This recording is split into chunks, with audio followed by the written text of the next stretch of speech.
Hey you, so on this video, when dealer greed works in your favor, I'm going to be going over a couple of situations where dealers hiking up their prices, as a lot of people have been talking about in the practice we've been seeing a lot of as of recent with the dealers, can actually work in your favor. Now, it's not going to be the usual, getting early bird catches the worm. So I'll give a couple of examples as how I've seen dealer greed work in my favor, and it could also work in your favor.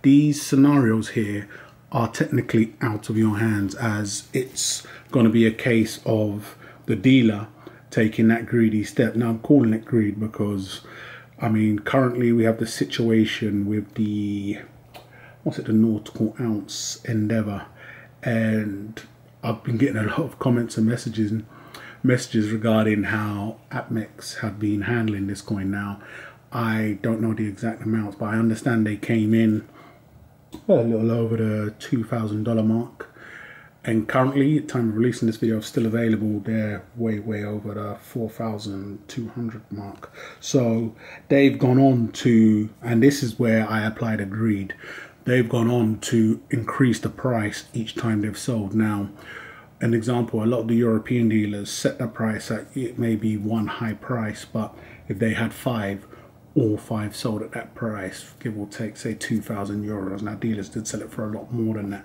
but that was a practice they took. Now, you're going to be, disgruntled on the first, just seeing the price, but if you're going to lock in, you're going to lock in. If you're going to be on the fence, as you can with some dealers, check how much they have in stock, maybe go do a look around and come back and know, okay, you're going to lock in at that price. It's not the situation with a dealer like APMEX, and this is where I call it greed. They may have five and look at it like, well, each time we sell one, we're going to put the price up a tad bit. If you could have sold the first one for $2,400, you could sell the fifth one for $2,400. That's where I personally see it as greedy. It's business. In the end of the day, I've always stated this. I was one of the first to state this is strictly business. They can do whatever they want, but I personally find it shady tactics.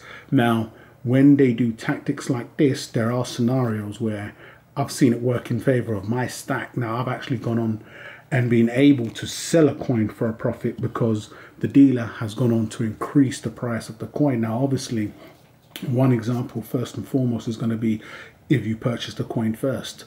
If you get it once it's released and you're able to get the first initial price. This is what they always want everybody doing on some coins. You don't even get to purchase on the pre-order part. It's just there as a order or article number, and then once it's on sale, you have to everybody lock in from there. But from what I've seen, once you're able to purchase the first price, then the dealer increases the price. Now, why it works in your favor, because I've always mentioned I personally like to purchase from dealers. Dealers will get their prices from other bigger dealers. So the dealers, this is why all dealer prices will be about the same, and some dealers may mark down a little lower because they want to be competitive. The first port of call for any buyer is always going to be a dealer first. This, they go to the dealer because they know it's going to be authentic. They get that security, and they get that added bonus of just peace of mind, whereas an individual will have 1,000,001 eBay horror stories. So the dealers, whether you like it or not, set the way. It's just like anything in life. You go to the main dealer if you want to get the main product. So in our bizarre world of coin collecting, where we have dealers like APMEX putting in practices like hiking up the price, if you was able to get it, for instance, from a European dealer at a fraction of the price. So an individual recently contacted me stating the silver proofs that they was doing for that, and I pointed them out to a German dealer selling the same coin at half the price. It can work in your favor, whereas once sold out, or maybe not even that, you could purchase the coin, then go onto the secondary market and do a little under what APMEX are doing. Everybody's going to always find their guide with the big dealer. Like it or lump it, APMEX is the largest bullion dealer in the world. So if they're putting these practices into play and putting these prices out there, it's going to be a guide for many people. If somebody's shopping on eBay and then comparing prices, APMEX, you can bet your bottom dollar is going to be one of the places they are comparing against. So that a site can be known for this, but not everybody's a savvy purchaser or seller like us individuals on YouTube and the likes of. So with that in mind, you can then go on to sell the coin that you've been able to purchase elsewhere or purchase sooner for a little wonder. So what they've basically done, because your coin needs to appreciate, you can look at them employing these greedy tactics as rapid appreciation. Whether you like it or not, your coin has now gone up in value. Now, it doesn't mean nothing until you're able to sell. As I've mentioned, I've been able to do that at one point where I had a coin, the price shot up through dealers just going through the frenzy mode, and I was able to sell it for a lot sooner and a lot quicker and for a lot more than I was able to. So this is when them putting these tactics into play can really work in an individual's favor. Prime example is when you get it early and then the dealers decide, or the main dealer. It's not something a lot of the dealers did do in Europe. Now you're seeing a lot more. You know, a dealer could be stating that you need to leave an email, and then they'll let you know when it's back in stock or something like that. You know, they have a set amount.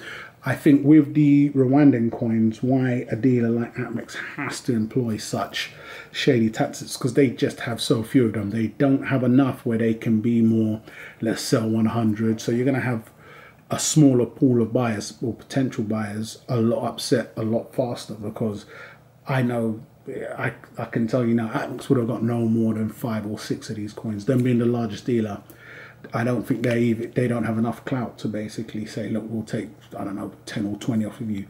That's not going to happen. I've seen dealers in Europe that never had the coin, and we're talking about the Endeavour here, so the second release in the gold ship, and they've had the coin. So I know a lot of dealers that do well and sell these coins very well would have got allocated no more than 6 if they was lucky. On the silver proofs, yeah, they could have maybe had a bit more play, but for the golds, no way. And this is a good thing and a bad thing. You know, when Atmex only has the option of selling the coin for more money, and each time they sell one, increasing the price, I can work with that, because I know if I locked in the price when it first came out, you know, the first price, then you're using Atmex as a baseline, then it can work in your favor. So, you know, it's never going to work in the individual's favor that's looking for the coin, or, you know, just found out later or not. Now, another scenario where the dealer's greed can most definitely work in your favor is one where the last video I just done off of this, and that was the potential buying opportunity for the Queen's Bees coins. Now, a few individuals had mentioned some of the prices wasn't too favorable. Now, on those ones, I did clearly state if you was looking for the coin and you couldn't find it, that'd be a good one. Now, the one I did say was the best choice was the 2-ounce Griffin. Now, on this coin, getting it early would not have made that much of a difference, as, you know, no one really knew that they would appreciate the way they have now. That could be down to Royal Mint. I've got asked a few times whether they had been reminting these coins. I don't believe so. I just think it's a batch that they had, you know, in wherever, and now they're just releasing them. It's a batch that gets sold to the customers, from what I understand. I've been told if someone like Atmex could, you know, get on the phone and call their broker at the Royal Mint and snap them all up, they would. But basically, if a dealer wanted to purchase them anywhere on the planet, they would have to purchase them at that said price. I've had dealers mention this before with Perth Mint coins, when they've got certain coins in and said, look, I've bought them off the Perth Mint, what you would buy them for, and that's why they've increased the price. On that coin in question, I believe Atmex are doing that because they're pricing the Griffin at $133. I don't know what that is in pounds, like 90 or £7. But if you could purchase this coin, from when I showed the video, it was around, including tax, £38. I know individuals outside of the UK don't have to pay the tax, so you can claim the tax back. So you would have got the coin around £33. Now that's fantastic. I did also mention that if you wanted to really see a good potential flip, contact Atmex and see what they'd buy the coins back for. It's one of the coins where they're not given a price, you know, they're mentioning give them a call in and they can take it from there. So that there was another prime example where dealer greed has worked in your favor. Now, once again, I think only someone like Atmex could do this, but across the board, the Lion's gone up. The Lion carries more of a premium in Europe than the Griffin. As to why Atmex have sold the Griffin at that price, or are selling it and marking it up at that price, it's going to be purely because they can't get no more, full stop. They can't get no more in bulk. They're more likely got more Lions than they do Griffins. I doubt it's, you know, the head buyer out there loves the Griffin so much, so he's marked up at that price. But once again, the scenario there would be finding a coin through whatever means at a good price once the dealers have gone on to hike the price up. By default, the price has appreciated as the second coin in the Queen's B series, so the price has gone up by default. In Europe, I think the cheapest you can find that coin is like 50 euros, so that's still a good, give or take, £8, down there close to £10 cheaper than what the Royal Mint bullion. Now, I don't think they actually knew what they had on their hands, otherwise they would have increased the price like they done with the lion, the gold lion. So I think with the silver griffin, it's just been something where, you know, I will say dealers and mints wouldn't surprise me are paying a lot more attention to YouTube videos. In fact, I'd go far enough to say I think that's their biggest source right now. For when a YouTube channel can do a lot more good for a coin in terms of really making it the in coin than bad. You know, a channel can do fantastic. It can start a spark that will create a flame and, you know, a wildfire, and before you know it, this coin is the new hot coin.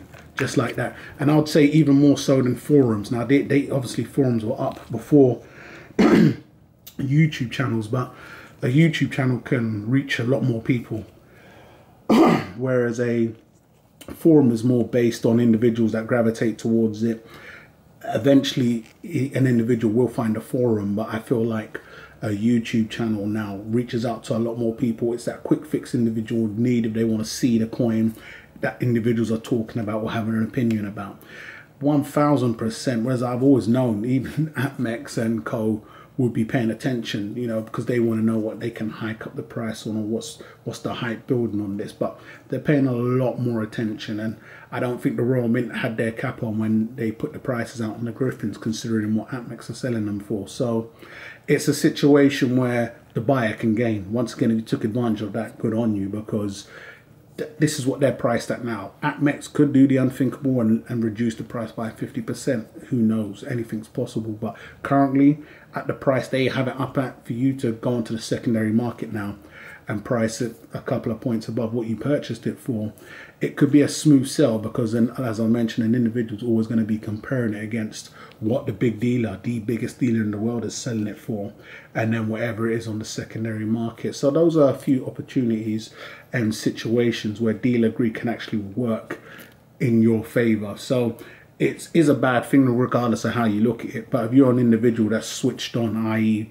going out there and finding a great deal, or just picking up at the right time, then that can definitely work in your favor. So it's not always lose, lose, lose, lose, lose. You know, dealers win, you lose. If you're quick on the ball and you know what you're doing, then you can also gain, even from their greedy ways. So it'd be fantastic to know if you guys have seen any other ways where dealer greed has actually worked in your favor. I'd say it's a very, very rare, you know, chance or possibility that these things actually do go in your favor. So they're very slim, but when they do, you can definitely capitalize from it.